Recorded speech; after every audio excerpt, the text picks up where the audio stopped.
Hey, my name is Augustine Colebrook. I'm the principal at Midwifery Wisdom Collective. My focus is on big picture political movements that are happening within the profession, some of the controversial questions, and centering voices that are not being regularly heard. I'm Leila Wyatt. I am a traveling student midwife, learning midwifery from cultures and a lineage of midwifery throughout the United States. I'm here to center the voices of students to hear their calling, their pathway, why they chose midwifery, and even share a bunch of birth stories along the way. Greetings, I'm Jamara Amani. I am a midwife, a mom, and a social justice activist. I am here to challenge white supremacy, homophobia, transphobia, and anything that keeps people from being their best and living their best selves, as we have the human right to do. And I am looking forward to sharing stories of birth justice on this podcast. Hi there, I'm Delmar Bowden. I am non-binary, queer, transgender, Latinx, midwife, and full-spectrum doula. My focus is on increasing access and equity in midwifery care and midwifery education. Hello, my name is Angie Love. I am a community nurse midwife in Vero Beach, Florida, at the practice of Midwife Love. I also do telehealth midwifery through Midwife RX. I'm a mama, and I am committed to maintaining birth choices for all people and educating a future generation of midwives, because we will not die out. It is necessary to be an open book and share with everyone your experiences so everyone can learn. But have you experienced like previous, I'm not saying older, but like again, that prior establishment of midwives are not that way? Like not open? Yeah, and really like not sharing and wanting to just like hoard the information, and or if you do share information, like maybe not so supportive of it.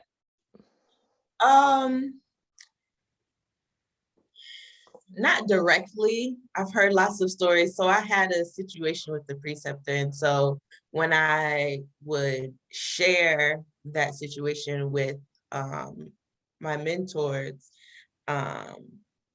one of them told me like, yeah, like this is how it is. And this is how it was back when I was doing this 20, 30 years ago. Yeah. And I mean, it also came with like, this is how you move on from that. Right. But just knowing that like, this is the standard, like this is the culture, and that can't be right. And interesting. So, but your feedback you got was like, yeah, the feedback was like, it was, I'm sorry you experienced that, but also I experienced the same thing. So in my mind, it was like, well, why 20, 30 years ago, I'm experiencing the same thing you experienced. Has nobody in between come and done anything and changed anything at all? It's you. I'm telling you, it's this generation. It's you. Like, you're the change, you know? Oh. Yeah. Okay, well, that was a little jump into it, but who are you? Where are you? What's your name? And why midwifery? Woo! All right. Well, I am Yanna. Yanna Nicole is where you'll see all of my name and all of my stuff. So currently I am a full spectrum doula, CLC, childbirth educator, EBB instructor, and midwifery student. How did I get here? So I'm an only child and a very inquisitive child I was. And so I would always ask about why I was an only child and had no siblings. And so when my mom felt I was old enough to understand, she let me know that she had a couple miscarriages after me. And so it got my little brain wondering, like, how is that even possible? Like, how can you have a child and then not? And so I was just always just so intrigued. And so as I got older, I would like watch childbirth videos on YouTube, because by then, like, we had YouTube, right? By the time I got into high school and stuff. But I was just like watch videos and just so intrigued and like wanting to know more. So I knew that when I was going to college, I was going to be a nursing major in labor and delivery, and that's what I was going to do. And that's how I started. That is not how college ended. Wait, so you graduated high school and went to school to be a nurse, like straight out? Yeah, I was a nursing major. That's for L&D. I knew I was doing nothing else but L&D. That was it. That's what I was going to do. So that's how it started, and that's how college started. And then, nursing school has its own trials. And so I remember them telling us, like, you could only fail, as they say, which is getting below a 75, 2 classes before you had to get out of the program. And so I remember having 2 classes, and one of them I was like, oh, I'm not sure about. And then the other one I was like, oh, I know I'm gonna do great in this. So I take the finals, and the class that I was like, I'm not sure about, I got an 82. So I was like, oh, thank you, Lord. And then the class that I just knew I passed, 72. And I was like, oh my gosh. Wait, what class was it?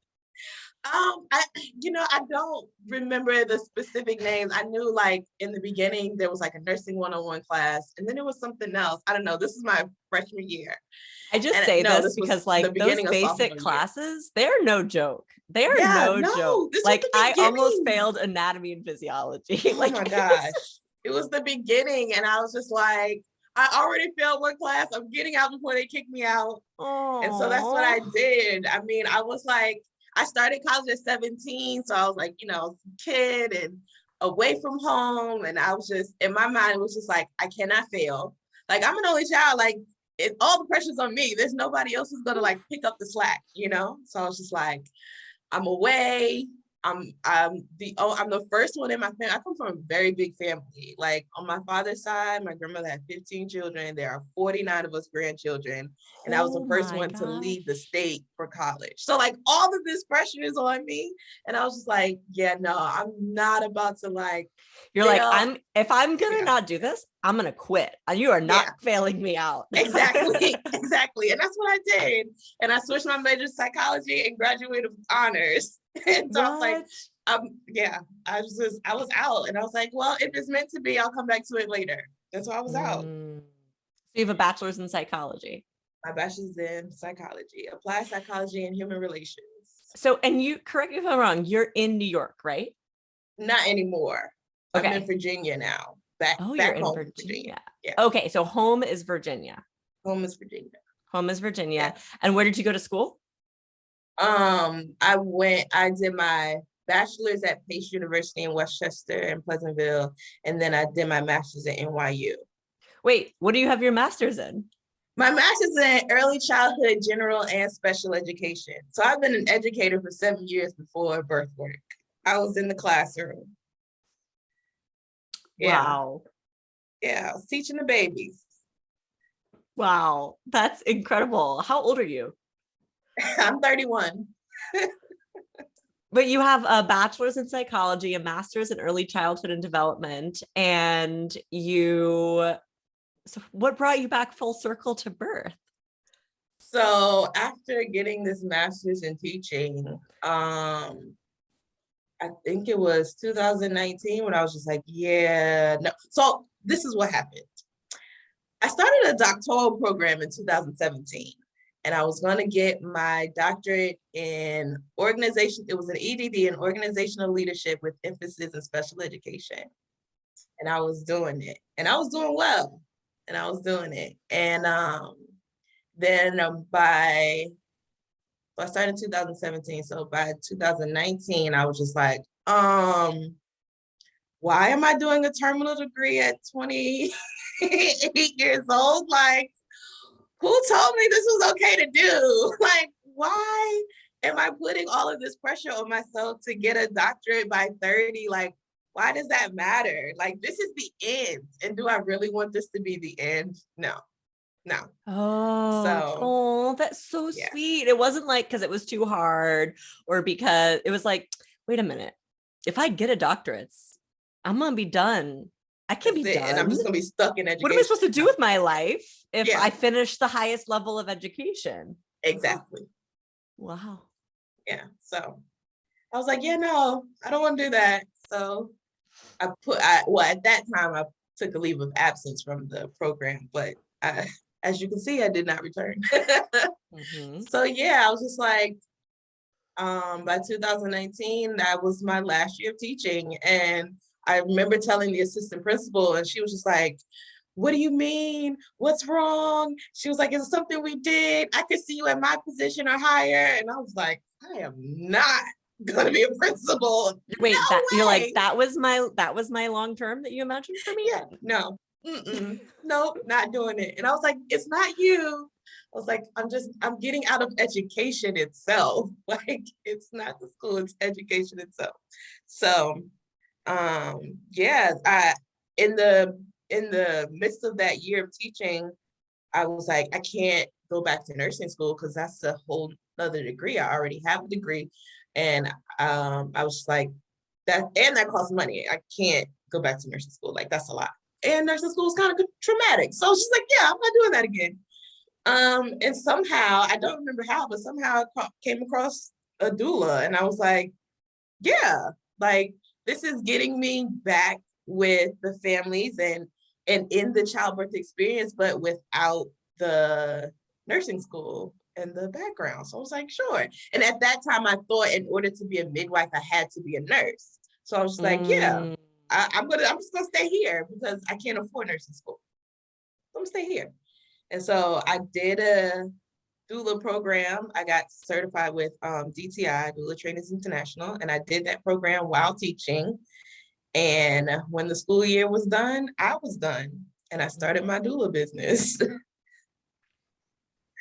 So I was like, and we're off. I literally, the day school ended, I took a flight and went on vacation like the last day of teaching, and I was like, I'm gone.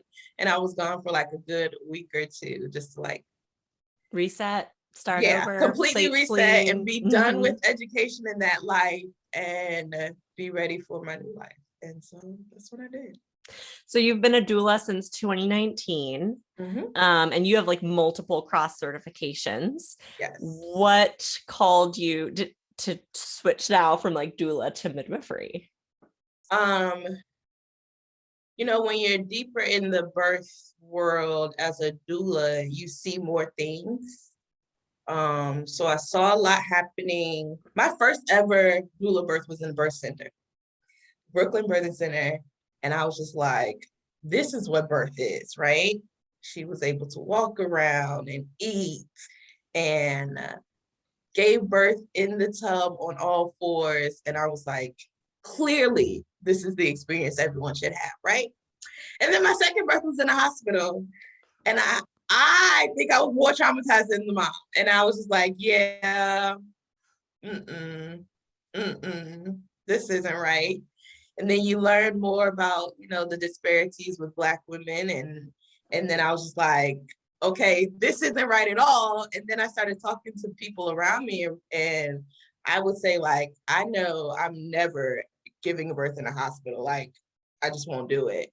And so then hearing people say, oh, well, I'm glad I was in the hospital because I had a piece of placenta left in me and they saved my life. And then in my mind, I'm thinking, well, that happened because you were in the hospital, but go ahead. Right. It's because they pulled your placenta out manually and left a piece in there. But it's like, I hear this term all the time. Like, you can only, or maybe I said it, I don't remember where it came from, but like, you have to meet your clients where they are. Right. And you can't like, it's kind of like religion, like shove down their throats the epiphanies that you've had over your hundreds of births that you've witnessed, because like, it won't even get there. Like, it won't even go into their head because they can't even wrap their head around the vicious cycle of the medical industrial complex around birth. And so you just kind of have to like hear them say, my life was saved by the physician because of the induction that went wrong, and you're just like, yeah. Okay. Yeah. So I was just like, yeah, there's more that needs to be done. And in my mind first, it was like, there's more education that needs to be done, because like, I can't tell people, oh, it's safe for you to birth at home when they haven't seen it at all. And they don't even know the difference between a doula and a midwife. It's the same thing in their eyes, right? So it's the education that's most important. So I was like, I need to know more and do more. So and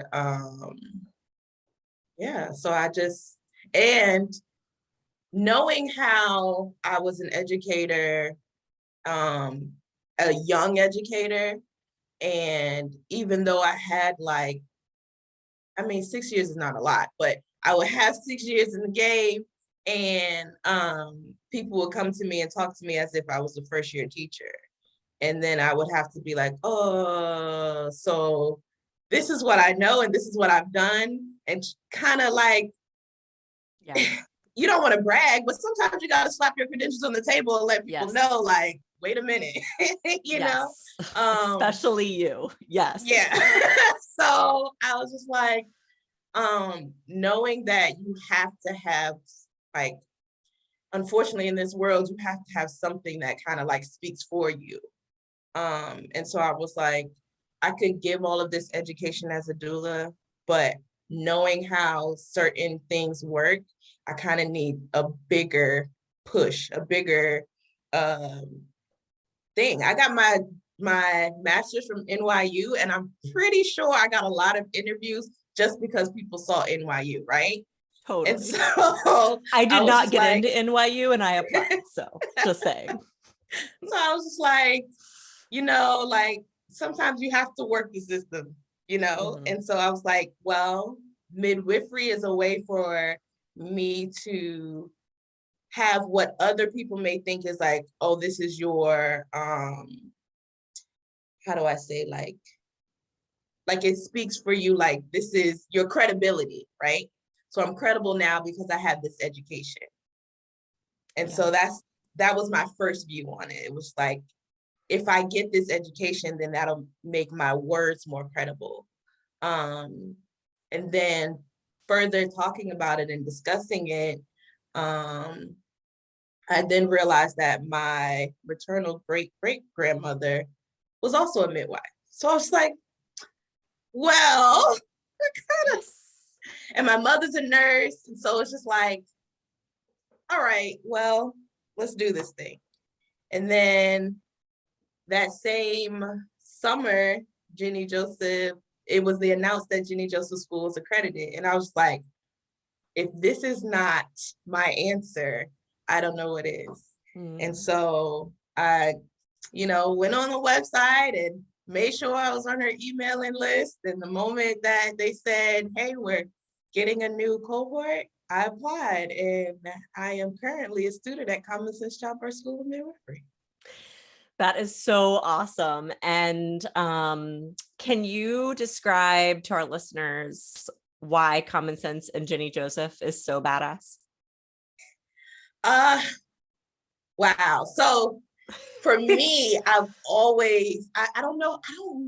Things just like came together. So I don't remember how, but somehow I found Jenny Joseph as a doula and found out like all the like wonderful things she's done from back when she was in the UK and moving here, and then and the JJ Way and the Easy Access Clinic. And I was just like, wow, this is amazing. This Black woman is doing the work, right? It's not just talk, she's doing the work. And so I admired, the JJ Way and her model of care and how she does things. And so when I found that out that her school was opening, I was just like, not only has she already done amazing things, but now she is the first and only Black owned and accredited midwifery school. And I was just like, how can you not be right? And I literally said to myself, like, if you aren't meant to do this work, then you're not going to get into the school. And so that was my prayer. Like, I was like, Lord, I'm in this school, or this is not meant for me. And so that was the only thing I applied. I didn't look at no other schools. I didn't apply no other schools. I applied to Commonsense, and I just waited for my yes. So did you know about other pathways in schools, like performance evaluation, like the PEP and MEEK? And I mean, obviously we talked about CNM and they were like not going to nursing school, but did you know that there were other schools and or ways to become a midwife? Or did you like just stumble upon Commonsense and Ginny Joseph, and it was just like this easy yes, all the light was there and there was no other research done? So I knew about the PEP process, but I knew that for me and where I was, I needed a bit more structure. It's like I need to be in classroom settings for me. And so I didn't really look at other schools and how their programs were set up. Like I said, that came across my timeline, and I was just like, this is it. Like, this is my saving grace. Like, this is it. So yeah. So for those of our listeners who aren't familiar with some of like the different processes, and if you haven't listened to our podcast before, I recommend that you do, because we kind of break down all the different processes. But there's essentially, I guess, 4 ways to become a midwife in the United States. And that is the PEP, so the performance evaluation process, a MEEK accredited school, a CNM route, so certified nurse midwife, where you do become a nurse, then you get a master's in nursing with emphasis on midwifery, and then kind of like the birth keeper, traditional midwife, that depending on the state that you live in might be because your culture and your tradition it's important that you learn that way, or that you believe that midwifery doesn't need a structured educational development. And Ginny Joseph School, like Yanna said, is the first and only Black-owned MEEK accredited midwifery school in the country. And it's located here in Central Florida. It's approximately 3 years, right? Like that's the timeline to finish the program. Of course, you can do it in more, and you can't do it in less than 2, right? And last we heard, it was blended, meaning you can be living outside of Florida and going to your preceptor outside of Florida, and then coming back like every so many to do in-person time. Is it still that way? Yep.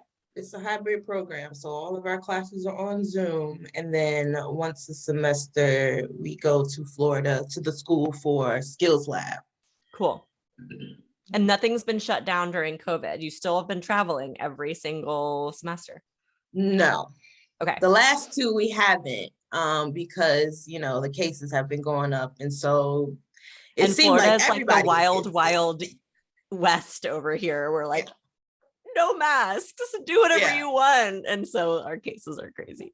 Yeah, so we haven't the past 2. The semester before this one, we did it virtually. Like they sent us some materials. And then we were able to like discuss virtually, and then if we have preceptors, review it with our preceptors. But yeah. Cool. So are you with a preceptor now? I am, but can I add one more thing to this journey? Because it was a journey, and I just want to add that as I was doing this the doula track, you have to observe a breastfeeding class. And so at that time I was living in New York, living in Mount Vernon, and I came across the Chocolate Milk Cafe, which is a breastfeeding group for Black moms. And that's when I was introduced to Nubia Earth Martin.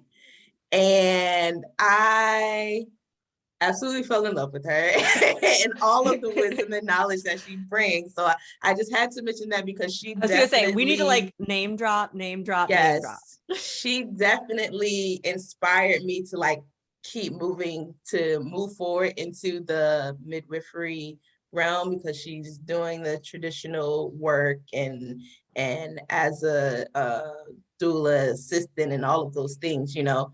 And so she greatly inspired me along this journey. And then I have a mentor I connected with who helped me apply for Commonsense and get in. So Takia Ballard of Sakina Health.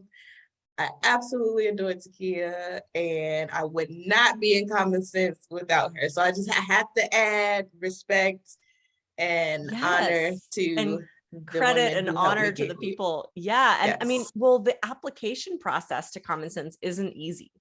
Like, it's not easy. It's so much so that like some people have even, questioned if it's accessible, right? Like the focus is to build more midwives, and especially build more Black midwives. And yet the requirements are like a full doula training and childbirth education training, and to take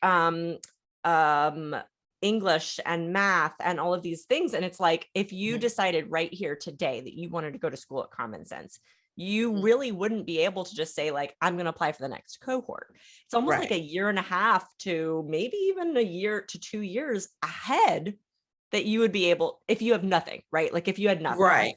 Well, also some of their requirements though, they say like you have a year to fulfill those requirements. Oh, cool. Okay. So you could have gotten them done during your first year of school. Right. So there are some people who are still doing their trainings and things, as long as you are certified in that 1 year time limit. Cool. Yeah. So like, for example, I had to redo anatomy and physiology because, you know, nursing school didn't go that well. So, but the school has it available, because on top of having Commonsense School of Midwifery, she also has Commonsense Childbirth Institute, where she does other classes and doula trainings and things like that. So I was able to take that anatomy and physiology class actually before I applied, and during the application process is when I finished it.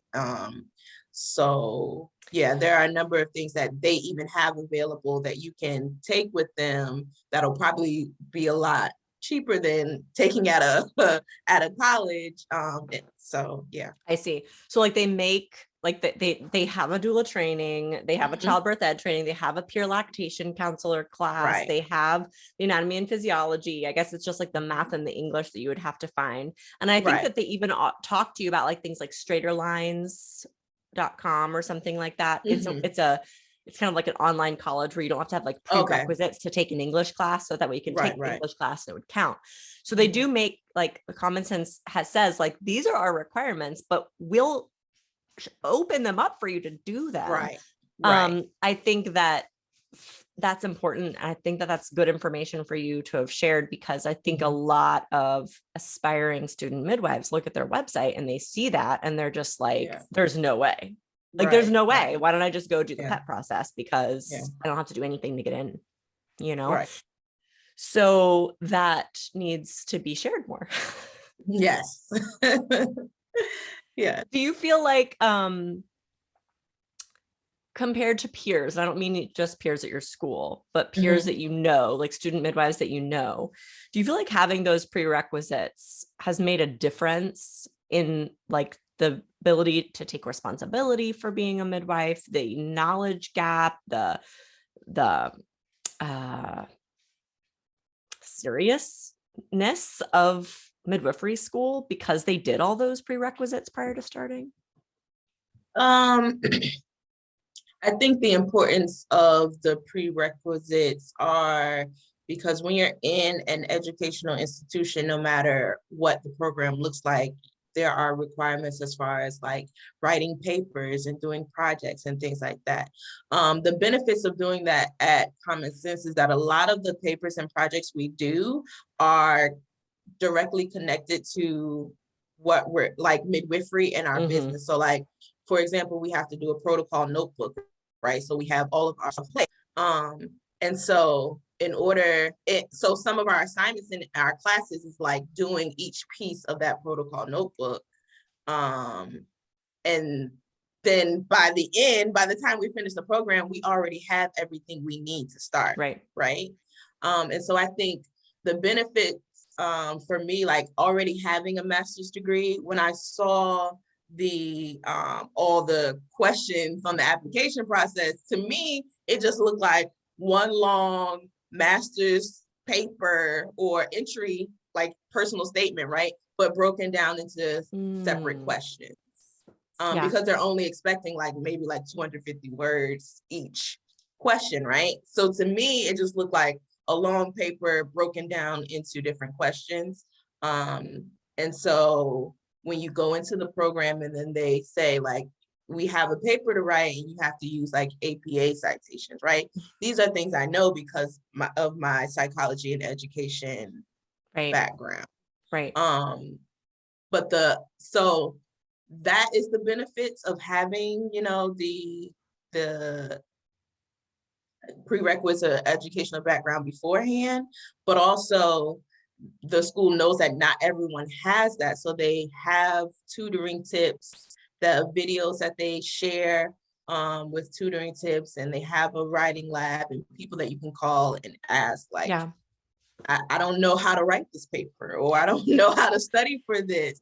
And they give like all the resources that you need. So, and Commonsense, you end with a certification, correct? It's not a bachelor's. Right. So for you, like, I'm just thinking like for you, that's not a big deal because you have a bachelor's, you have a master's, you're like, I don't need a second bachelor's. I need a certification that's going to give me the ability to apply for the NARM, be a CPM, then get licensed as a midwife. Other people, that's important for them to know. You know, I want a bachelor's in midwifery. Commonsense is not going to be a bachelor's in midwifery. So some differences there. So you're in Virginia right now, and you have a preceptor in Virginia. What phase are you in?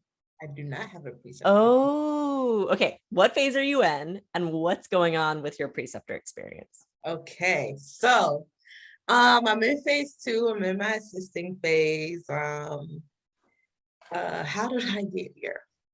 So I had Where are you? Here.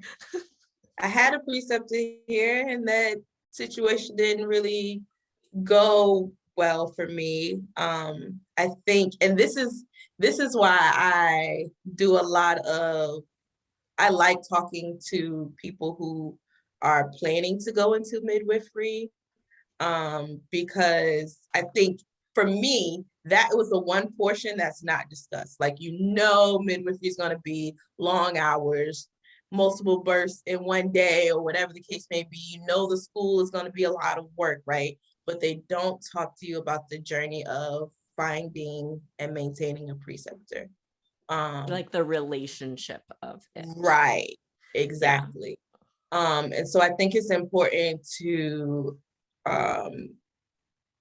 in a way, just like as you are you're interviewing for a job and people tell you to interview the job as well, I think you should be doing the same for your preceptor, like ensuring that they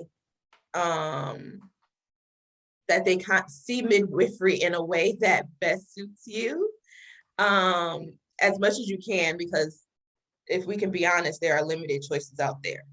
And so just seeing their views on midwifery and seeing where they are in their midwifery journey, that was a big thing for me. I didn't realize that, but knowing where they are in their journey. And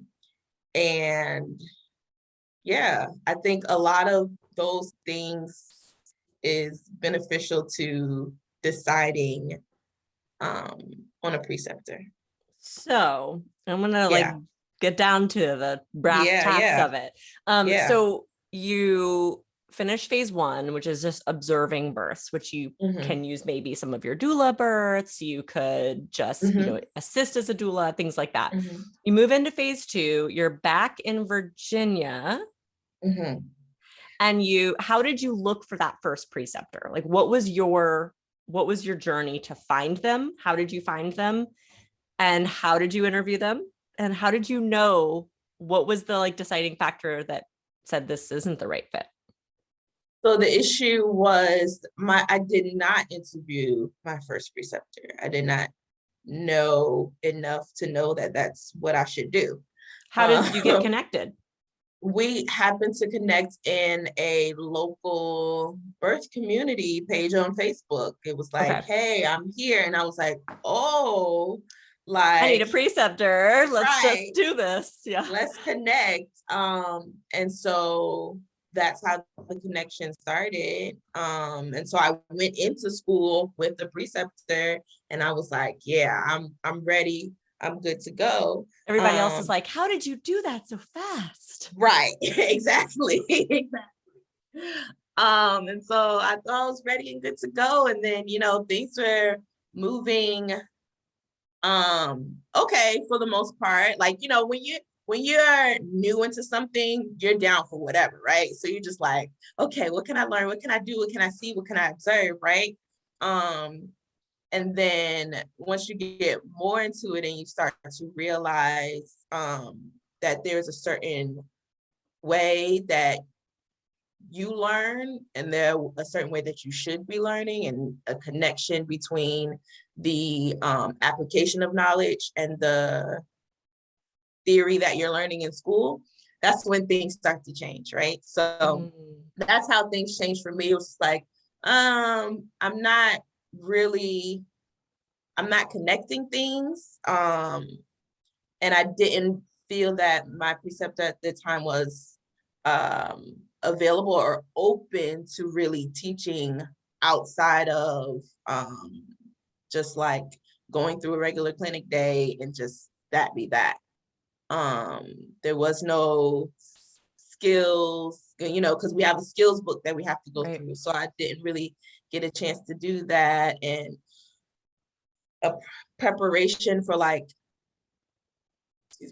birth drills, so that when we actually do go to a birth and I'm your assistant, how do you want me to support you in the birth? Because I've taken a birth assistant training before, but how you want your assistant to support you may not be the same as how I was taught, or how another midwife that I worked with in a completely different state. Sure. Right. How they manage birth. And so asking for certain things and not getting the things that I asked for. I was just going to say, do you feel like, so it sounds like you did, because I interview a lot of students and sometimes I hear exactly what you just said. And my first response is like, did you set the expectations of your skills that you need to learn? Did you sit down and talk to them and say like, this is what I want. This is what I'm good at. This is what I need help with. This is what I would like to learn within the next 3 months. Like, this is like help, and sounds like you did. So I did, but not in the beginning. And so I think it would have benefited me more if from the beginning I set that expectation as a student, like, hey, can you tell me how you plan to support me? And I can tell you how I best work, and then we can figure out how we're going to merge this and if it'll work from the beginning. And I didn't know that. I kind of just jumped right in. Did you have a signed agreement that you had together with that preceptor? There was a signed agreement, but it didn't really, it detailed more of how I was supporting as like a student in the clinic, and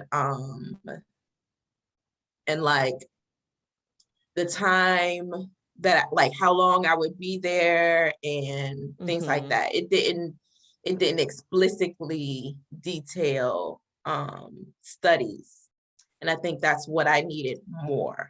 Right. And so I asked, does Commonsense help you find a preceptor, or was that kind of one of those like, we'll give you a list of all the ones, but you have to really make the connection, et cetera? So Commonsense does support, but like I said, I came into school with that's right. With this one. But they do support you with finding a preceptor, which, we are the first cohort that is all over the world, right?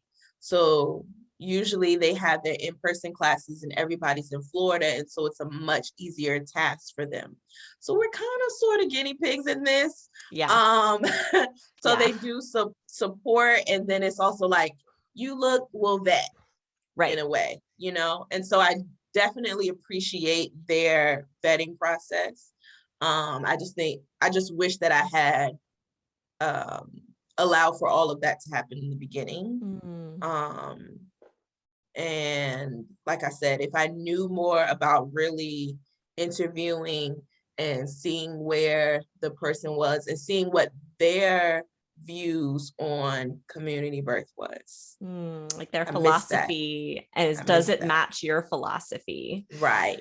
I think I saw like an interesting post that's been floating around the gram, and it says something like, you know, make sure, and this is for birthing families, but it's something like, make sure you understand your provider's philosophy on birth. Yes. Some providers feel that managed birth is safe birth. Right. And other providers feel that hands-off, like untouched birth is safe birth. Both are not right or wrong. Right. For you, you just need to find out the one that connects with you. Like, and that's very kind of like what you were saying, we were talking about earlier, right? A family that like doesn't feel safe at home because they know nothing about home birth is probably going to have higher cortisol levels, higher catecholamines, no oxytocin or endorphins, and they're going to hemorrhage, or they're going to have dystocia of labor, right? Because they're so scared.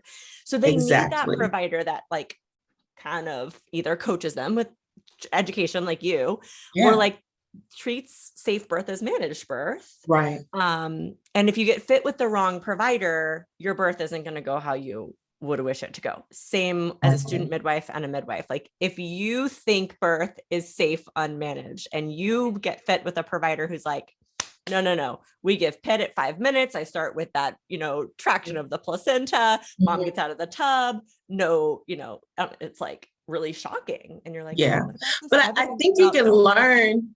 I think you can still learn from a midwife that has a separate philosophy, of course, because you can learn from any type of midwife, right? But I think it's just knowing that before you step in. Because what happened was I expected one view and I got another when we walked into the first birth, right? So what was that like breakdown like after that birth? Did you address it immediately, or did you kind of like harbor your feelings to figure out how you felt about this? There was a lot that happened in that, but I kind of held it in because I was expecting a review, you know, I was expecting to like go over this birth, like peer review, let's talk about it, let's debrief. And what went well, what went wrong, what can we do better next time? Yeah. Right. And so I didn't get that. And so there was an incident during that wasn't addressed. And then afterwards, there was no debrief. And so at that moment, it was just like, yeah, no, I can't continue this relationship, because it wasn't just that. It was also like, I've been saying for a while, this is what I need. And I wasn't getting that. And it felt like I was just like, I'm just the assistant. Like, that's it. You're just somebody to tag along. Interesting. Versus someone you are wanting to teach and help, you know, push forward. So. You know, a lot of midwives do like a trial period with students. And I've had a lot of students say to me like, ugh, I have to do a trial period. And I'm like, you guys, it's a really good thing to do. Like, really good thing. It's not one-way street, right? Like, yes, the trial period is for the midwife to see, like, did you run away during that resuscitation? Or did you like pass out with the blood? Or did you like, I don't know, get weird, you know, like, were you calm under pressure? Were you helpful? Were you, I don't know, tweeting on your phone? All these things. But yeah, you know, but it's also for you to be like, let's see how this flows. You know? Does she say something cringy during the birth? And it's like, you know, that's not okay. Or Like, yeah, like I remember one time I was in a birth, like I was interviewing, and she was like coaching the birthing person, good girl, and I was just kind of like, this is funky. And I of course didn't have a relationship, so I wasn't gonna like address, hey, like let's talk about how good girl would be a really strange thing to say to a grown woman. She was a woman, birthing a child. So that when you're there, it's a vibe, it's a feeling, it's a exposure that goes both ways. Yeah. I think it's definitely important to know that it's okay if like you've had this trial period and you realize this might not be the best place for me, and that's okay. And that's not saying that there's something wrong with that midwife. It's just that that's not the place for you. Somebody else could certainly thrive in that environment. It just may not be the place for you, and that's okay. Yeah, and like all of the clients and those midwives, they love each other because they're the right client for that midwife, they're the right midwife for that client. Just like there's a good student for that midwife and there's a good midwife for that student, but it wasn't you, right? Or it wasn't me. So how did you vet your next preceptor experience? Well, it was a search for sure. But I ended up putting out feelers somewhere and saying like, hey, I think I wrote a post in like one of these groups, and I was like, is anybody looking for a student during this time? Like, I attend Commonsense, I'll be at this phase during this time, like, and so in comes this influx of, hey, we've got come here. And I remember purposely stating, I'm available anywhere on the East Coast, because although I'm in Virginia, I've lived in New York for 12 years. I've always driven back and forth. My mom's from New York, so we've always gone back and forth. Driving is my thing. I love it. So I don't mind traveling. I don't have a man, I don't have kids. I can go anywhere. So I remember stating that, and I literally like went through each one's website if they gave it, or like if I felt like it was easier for me to get to a certain place because of traveling and having somewhere to stay, like maybe Connecticut, I had family there, so it's easy for me to go there, right? I was looking at different things like that. And then I got a message from someone who says, I saw your post. I'm in New Hampshire. I have 2 birth centers. I used to work with Jenny on the Manor Board many years ago. You can stay in the birth center for free. And so I'm like, what? Sold. I can stay for free. Sold. You already know the owner and founder of my school. Sold. I have never in my life been to New Hampshire, but I will go this time. Yeah. So I mean, I continue to like, we had a phone conversation. I explained my previous situation. I explained what I expected. She explained what she did. And then I passed her information along to the school, and they did their vetting process. And then I was there. So Did you move? Yeah. No. Okay. So you're like going for temporary timelines to do births, and then Right. So because I ended the previous preceptor relationship before finishing all of my hours in the first semester, I had to make up those hours, including doing the hours for the second semester. So that was another thing that pushed me towards this, because the midwife did say she had 2 birth centers, and because they have the 2, they're getting like 12 to 16 births a month. So it doesn't matter when you come, you're going to make up your hours, right? Well, and I hear a lot of people say like, I don't know how I'm going to make all these numbers because the midwife I am with only does 2 births a month. And I'm like, it's going to take you 7 years to finish midwifery school at 2 births a month. And I'm not saying like only go to a high volume birth center, but you know, it's Jump good around a if little you can bit. get, it's good if you can Yeah. get, some births quickly. Yeah. So Yeah, so that's what I did. I left. I really didn't tell anybody, my parents. I just left. I was like, okay, I'm going now. I drove back home to New York and stayed there for a couple of days, and then went to New Hampshire. So it wasn't one long drive. So that kind of like, didn't burn myself out on that. And I went. The same night I got there was already someone laboring. And so the midwife that was there was like, hey, if you want, you can observe the birth if you're not, depending on when she is active and if you feel like it. And I was like, sure. And so I was just unpacking, getting my stuff. And by 9:30, she's like, hey, baby's coming. I'm like, okay. So I shoot downstairs and I ended up charting times and everything.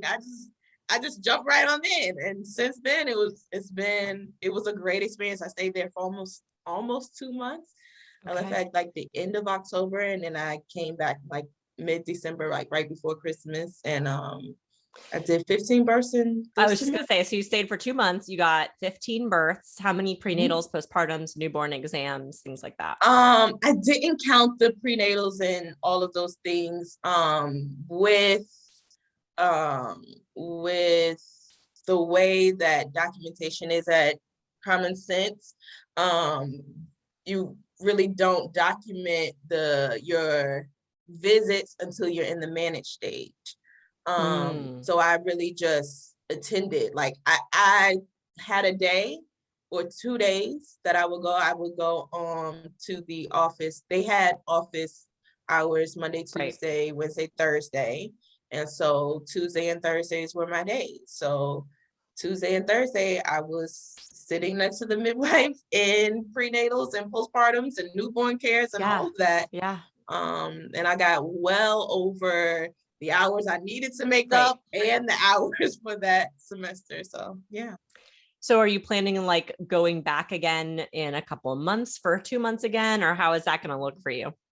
Yeah, the original plan was to go back for February, but I've been having some medical things and having to see doctors, so I can't leave right now.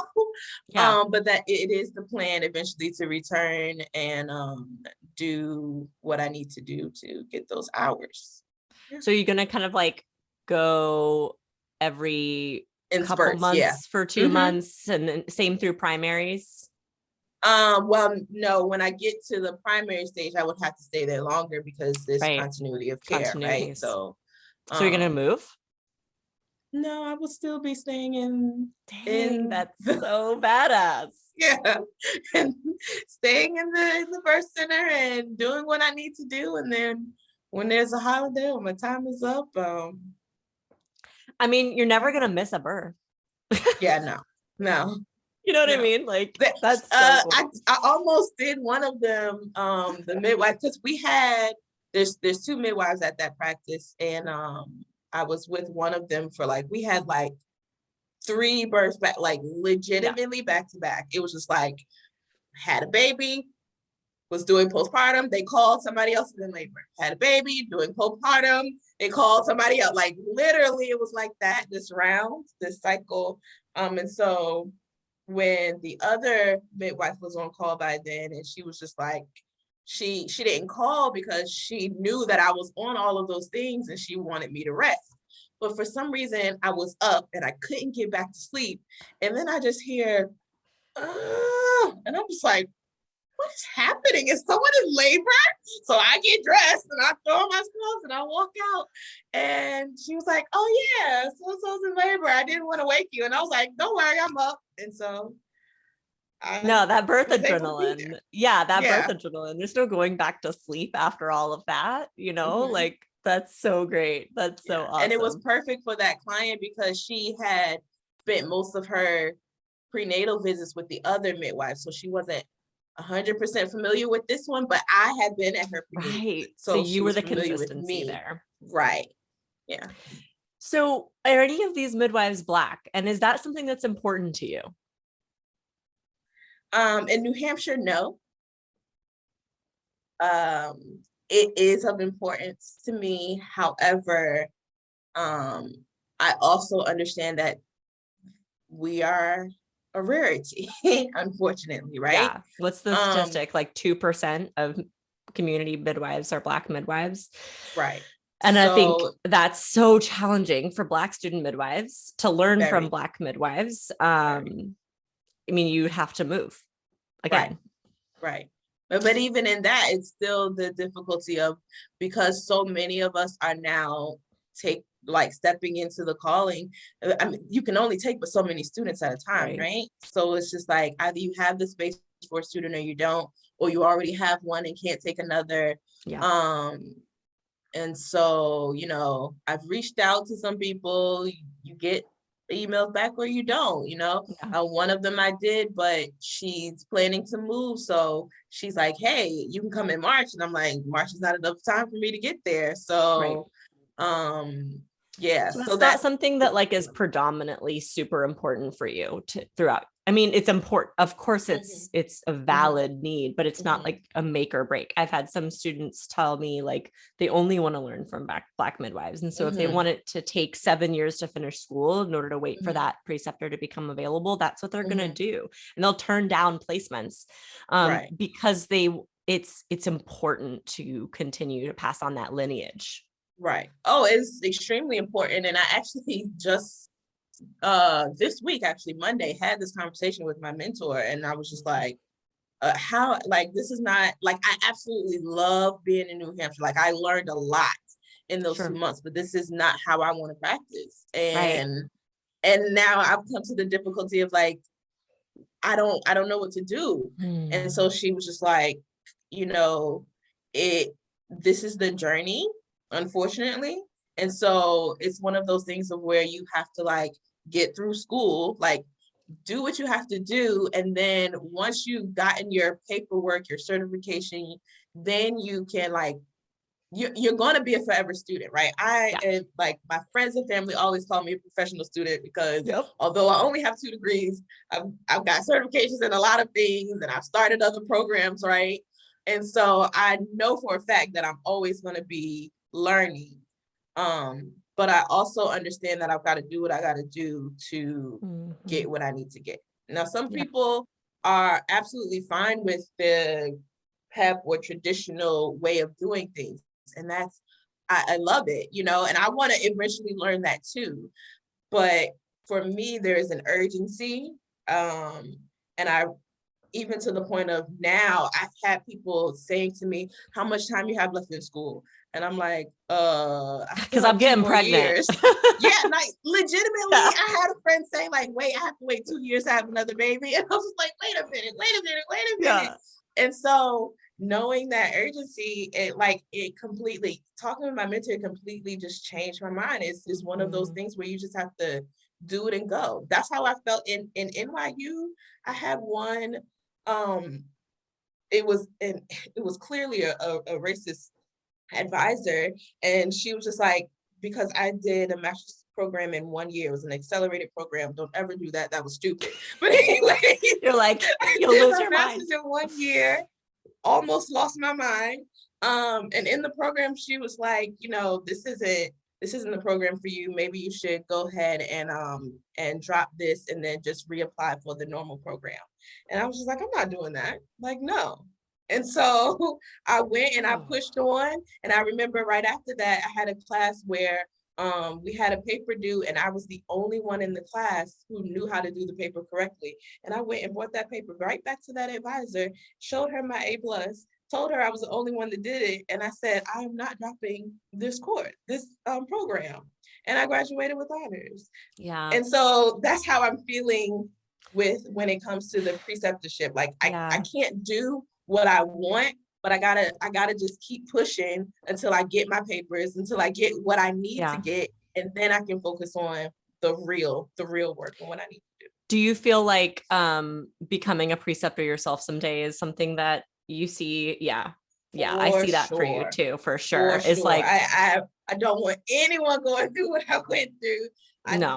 The best that I can to be open and available for others, just as much as I was helping first year teachers when I was teaching, then Yep. it's the same for midwifery. It's the same.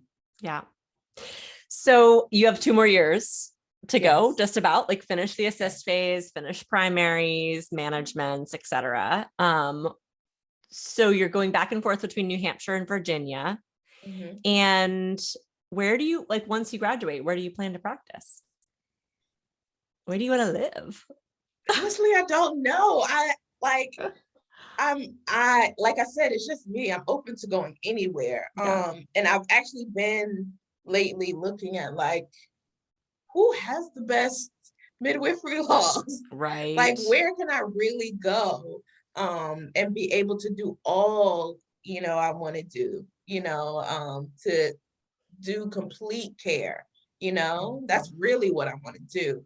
And so although we're like pushing to, we're pushing, I'm on the NYCPM board, so we're pushing to get CPMs in New York recognized, right? But how far is that going to take us? Once we get that, what are they going to allow us to do? And so it's a fight in that. And so right now I'm like, well, where can I be until we can get what we need? Until we're allowed to practice in New York or wherever? Because, like, how are we a United States and not everyone's united on this? How can midwifery still be illegal in some states? It's insane. 37 states says yes, this is the way to go, and everyone else is just like, why would you want that? Well, why not? That's so crazy. So you're up, you're like kind of open to spaces as long as A, it's legal and licensed, and B, the scope of practice and the licensure includes like a grand support for all. I would love to do avenues. that. Yeah. Cool. I mean, at this point, it's really just like whatever we got. But if I could have the, Yeah. Yeah. All the things. Yeah. All the things. That's ideal. Do you have a birth story for us? A birth story of either something like a time where you learned something about yourself, like you had to have some growth, or just something that you learned about birth, or your favorite birth that you've attended? I don't know if I have a magnificent story. Birth is magnificent, yeah. Right. Well, there was that one time that I caught a baby. Oh, yes. Let's hear that one. So, so it was a first-time mom who had came into the birth center, and the midwife was on her way, and she was like, hey, they're on their way, just open the door, put the water in the tub. Right, because I live there. Put the water in the tub and, just set everything up. I'll be there shortly. So I'm like, all right, cool. So I'll unlock the door because it's like 2:00 in the morning or something. And I'm going to put the water in the tub, and I let them in and just say, she'll be here soon. And I'm just doing my assistant duties. Like, I'm not doing anything else. And then you're like, it's a prime-up. She's going to be here for a day. Right. And then I hear some sounds and I'm like, okay. So I remember like calling the midwife, just letting her know, like, hey, she making these sounds. She wants to get in the tub.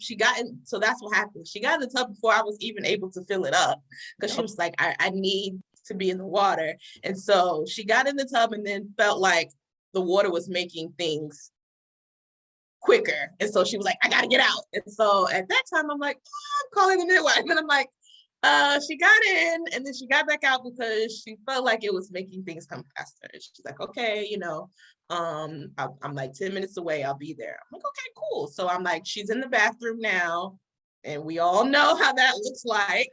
Okay. I'm like, get her off the toilet. Get her off. That's what I wanted to say when I was you can't make someone get off the toilet. Student, right? Yeah. So I'm just like, hey, she wanted to go to the bathroom and her husband took her in there.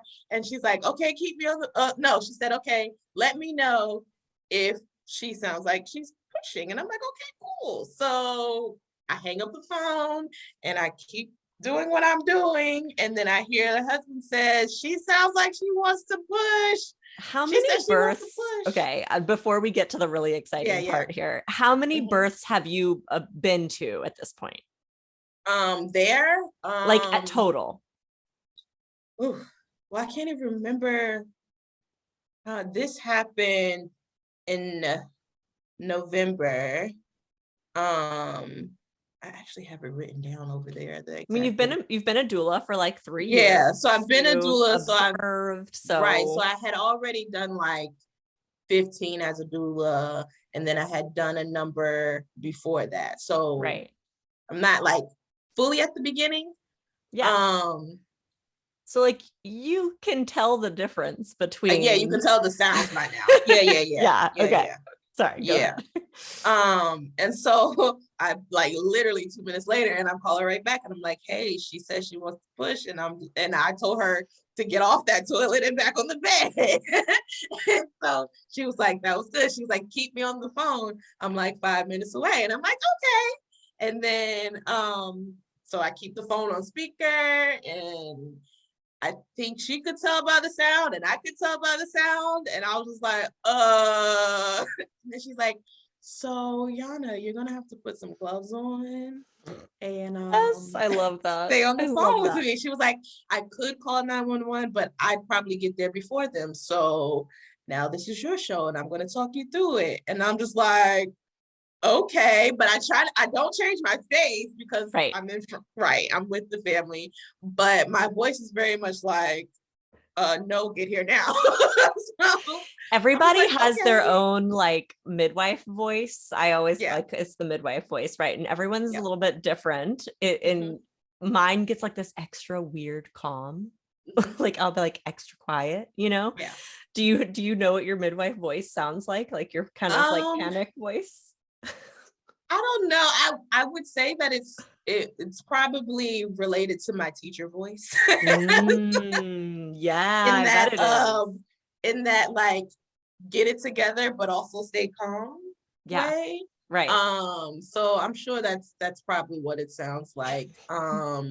So yeah, I was just like, all right. And then she was just like, yeah, what do you see? And I was like, hair is what I see. And then she's like, okay. And then she's like, you put pressure on the perineum. And I was like, okay. And I was just like cupping at first because I was just like, I don't want to touch her because this is not I'm not supposed to be doing this, right? And then I realized like in that, like literally in that second, it was just like, no, you kind of have no choice now. So I was like, okay, cool. So I kind of like shook it off and was just like, all right. And so I was just like holding my hands there and just like waiting for the baby to come out. And that's exactly what I did. And the mom pushed and the baby came out, and I picked the baby down and up and put her in her stomach, and I stepped back. And and like literally like a minute or two after that, then the midwife comes in, and I was like, yeah, she's like, you did great. And then afterwards she was saying like every good midwife has this experience at some point. And so I was like, okay, all right, cool. And so that's what happened. That, how did it feel like knowing that you weren't like at that phase yet and you were alone as a student, but also like you're going to experience something that you're uncomfortable with at every birth, like every single birth, there's going to be some new skill or some new thing or something that you have to just jump into. Did you feel like you could celebrate, or did you feel like you were kind of like disappointed because it wasn't something you could catch, like you couldn't celebrate the catch? Did you celebrate the catch? No, I definitely did. I did.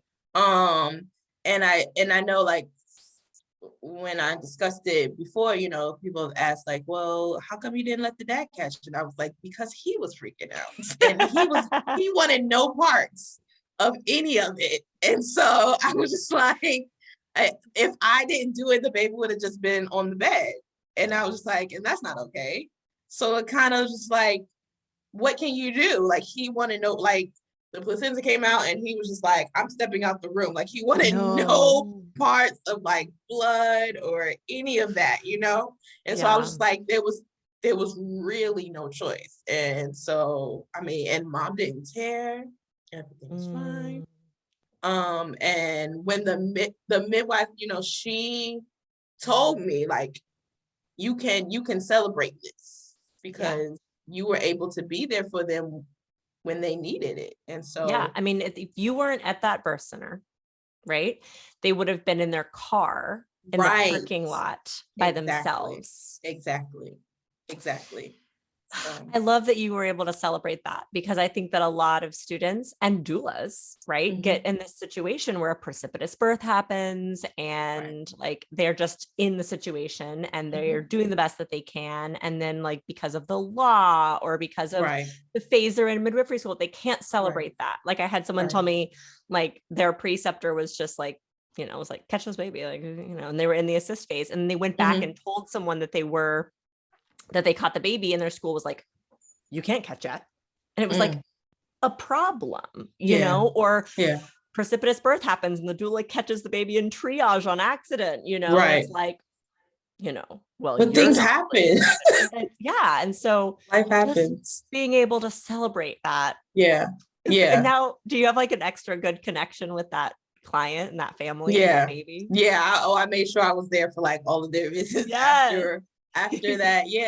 And I think it was important too, in the thing about it is like talking about it at school, it was the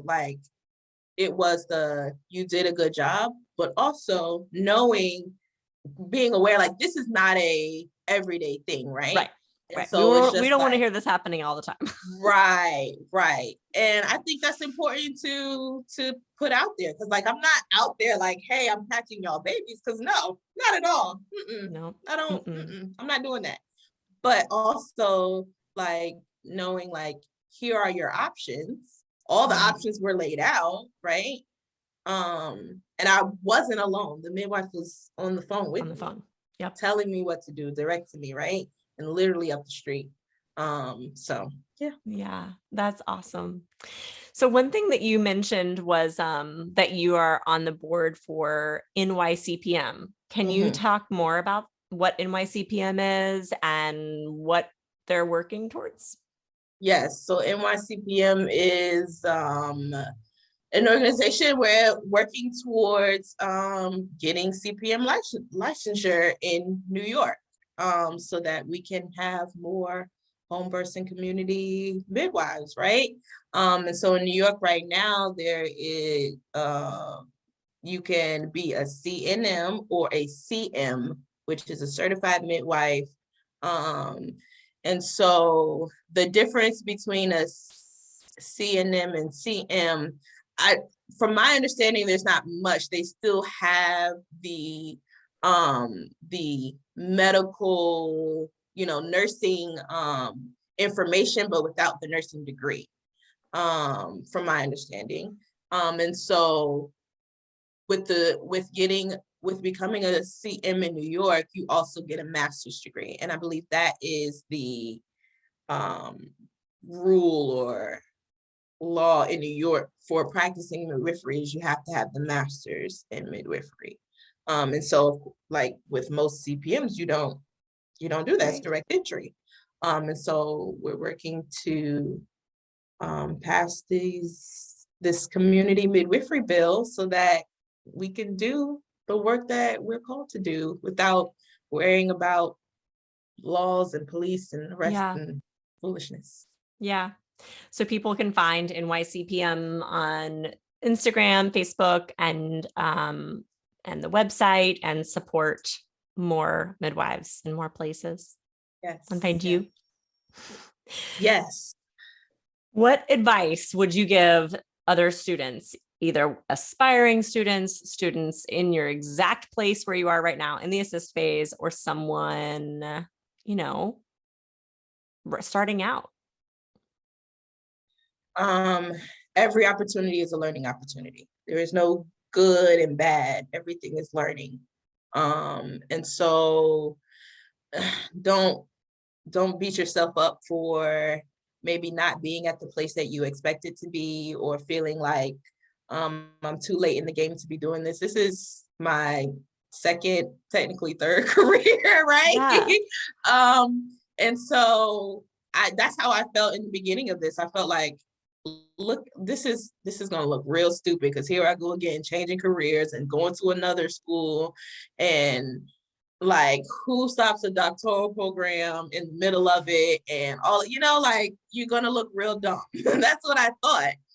But the reality is that when you're called to do something, when it's in you, when it's a part of you, and when you know that that's where you're supposed to be, it all just falls into place. It may not look like it, but it'll all fall into place. And so take every opportunity as a learning opportunity. Don't rush, just go with the flow. Mm-hmm. And I'm going to hold you to it. I'm going to check back in with you, Yanna. We all are. We're all going to come back, and because we know you now. We know that you're a lifelong student, which is great, because come on, birth, like, you never are going to know everything. In birth. It's never going to happen. The second you're like, "Ooh, I've been a midwife for 10 years. I'm so good at this." Like, some crazy shoulder dystocia happens and you're like, "What did I just have to do?" So you're never going to feel like you've learned everything. So this is a great career for you. But second, like you said, like, you're not going to fail out. You'd rather quit than fail out. And you're going to get to a point that's really hard. And if you ever get to that point, I need you to reach out to me, to your mentor, to Midwifery Wisdom Collective, to other student midwives, and we need to talk, because you are not allowed to quit when it gets hard. I will say that is how I know for sure that this is what I'm supposed to do, because when I was teaching, I just had, like, the people you teach with, right? Yeah. But moving into birth, I have like an actual birth community. Totally. And it's not just the people locally, like, it's all over. It's people that I know. I can be like, "Hey, what is this?" Or hey, this was not okay, right? Like, the way she said this to me, like, I'm not crazy. This was jacked up. Yeah. So that's how I know this is for me. We're going to hold you to it. Important. Yeah. Where can people find you? On the gram, on Facebook, and how can we donate towards your journey? Venmo, Cashapp, all that fun stuff. I'm on Instagram, my personal Instagram, but I've been doing a lot of, like, sharing about birth and my journey. So you can follow that. It's at maybe_Yanna. I have a doula Instagram, but I just post about my classes up there, but you can look at that too. That's LIFEEXP.doula. That stands for the life experience doula. I did not mention this, I'm also the founder of the Black Christian Birthworkers Network. So is that on Instagram? Can we follow you there? It is on Instagram at Black Christian Birth. And we have a website, the Black Christian Birthworkers Network.com, which is a directory of Black Christian birthworkers all over, including Germany. We have one in Germany as well. So, yeah. And how can people donate to that network or to you and your journey? You can donate to me, Cashapp. My Cashapp is Yannamaybe. So Yanna has 2 N's, YANNAMAYBE, Yannamaybe. I'm also on PayPal through my doula email, which is the lifeexperienceddoula@gmail.com. And you can also donate to the Black Christian Birthworkers through PayPal at bcbwnetwork@gmail.com. So yeah, I'm on Venmo too, Yanna Spellman. We'll find you. Send you a cup of coffee, donate towards your schooling. Yes, you're donate traveling for this to $125 Barney's book. Oh, you can't get it online, like that's why I saw it on Amazon. I don't know. I'll keep looking. All right, y'all. Yanna needs Barney's. Send her the Varney's book. Send me Barney's, please. The PDF is not good enough for me. No. We are so thankful for you for being with us today, and all of our listeners listening to your journey. And I definitely feel like you have changed someone's path today. You know what I mean? Like someone listening was like, Commonsense, I need to check that out. I thought I had to do all this stuff first, or I can just travel. There are birth centers that will let me stay there, you know, like you have done so much by sharing your story today, and we really appreciate you. So thank you.